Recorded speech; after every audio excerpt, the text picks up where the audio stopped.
Hi everyone, good evening. This is Manay Gina and welcome back sa aking YouTube channel.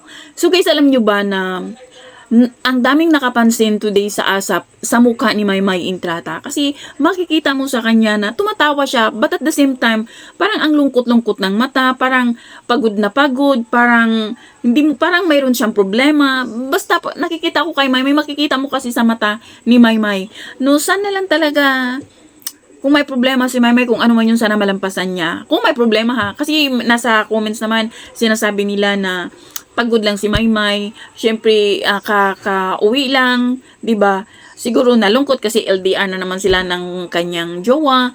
Pero ito lang ha, sana lang talaga itong lungkot ng mata ni Maymay, sana lang talaga hindi yung wala silang problema no, nung kanyang jowa. Kasi, ewan ko ba, yun yung nakita ko si Maymay, yun kaagad ang pumasok sa isip ko.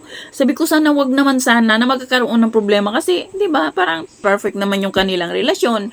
Di ba, ang ganda ng samahan nila, mahal nila ang isa't isa.